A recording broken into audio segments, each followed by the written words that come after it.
Hi, I'm going to teach you today how to use the Decider2 Remote Programmer to program the Decider2 Vehicle and Pedestrian Motion Detector. The first thing you should always have is, of course, the instructions. This is usually page 3 of the Decider2 programming guide.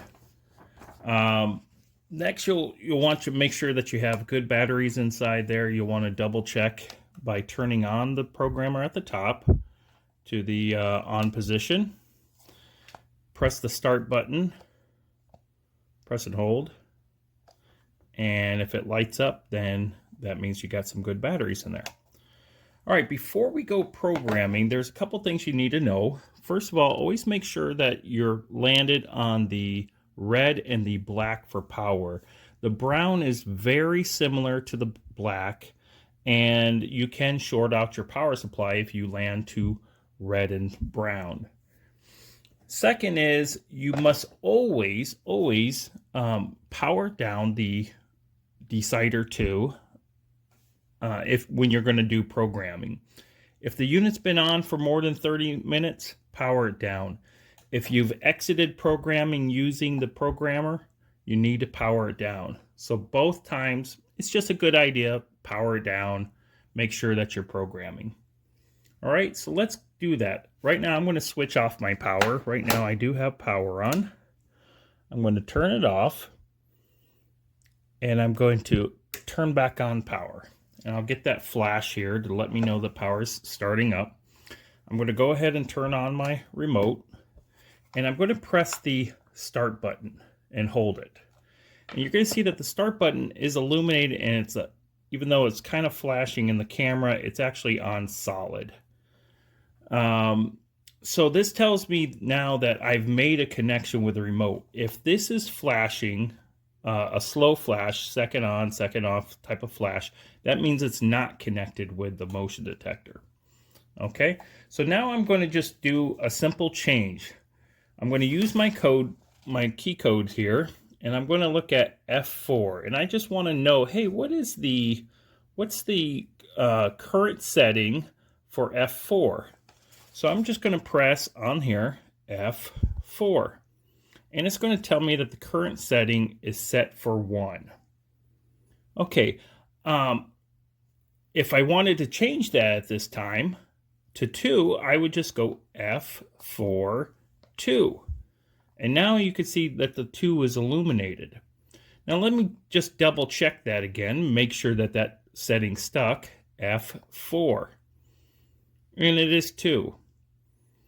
If I wanted to change the setting for the detection area, you can see the detection area, the key code is D. So I'm just going to press D and find out what the current setting is. Right now the current setting is 6. Oh, I want to change that to a 3. So I'm just going to say D3. Okay, now if I press D again, it shows me that, hey, 3 is still the current setting. Let me say I want to see what the relay holding time is for F1 is the relay holding time. The default is typically 4. But let me just double check that. What's the relay holding time? It is still set for 4 right now. Now I'm going to change that to 2. Okay, now I'm going to double check that again by pressing F1, and it's going to show me that 2 is the current setting. Now to exit programming, say I've made all the changes I want, I'm just going to simply hit A4. Okay, great. Now I've exited programming. I can turn off my programmer. Or if you wanted to exit programming, you just walk away, and 30 minutes later, the system would exit programming anyway. However, let me reboot the motion detector. I'm going to go back into programming. I'm going to go ahead and turn on my remote. I'm going to press and hold my start button. Okay, and now I've noticed that, hey, the motion detector settings don't seem to be right. I don't like how they are. I would like to default the motion detector. So the easiest way to do that is just to press A9. And that's going to give you 6 flashes here that let you know that the system is default. Now I want to verify that the default settings have changed. Now, if you remember, and I'm restarting the motion detector to get back into programming, that we changed F1 to 2, right? To key code F1, we changed it to a 2. I'm going to go back into programming, but the default for F1 is 4. F1 is 4, which is a 2-second hold relay time. So I'm going to go back in here and hit F1, and sure enough, it is set back to 4. Great. Now, you know, whenever you have issues, it's a great time to default the motion detector. Don't be hesitant to do it. You're more likely to get better control and a better understanding once you default everything.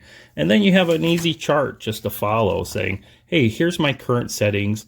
Let me just, change the installation height. Let me change how wide the detection area is. There's also one other great feature of this is to test the relay outputs from the system.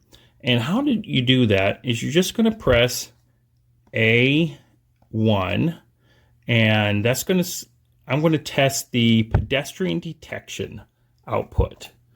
Okay, you're going to see that I have a red light. Since red light means I'm detecting a pedestrian right now. Okay, if I type in A13, now I've turned on the vehicle detection because the green light means that I've detected a vehicle. So these are, and to put it back into normal operations, I'm just going to type A11. Now all those are set right here under test relay function.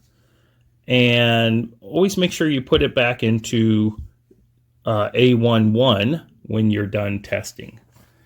I think that's it. If you have any questions, always feel free to reach out to us at passsigns.com. Thanks a lot.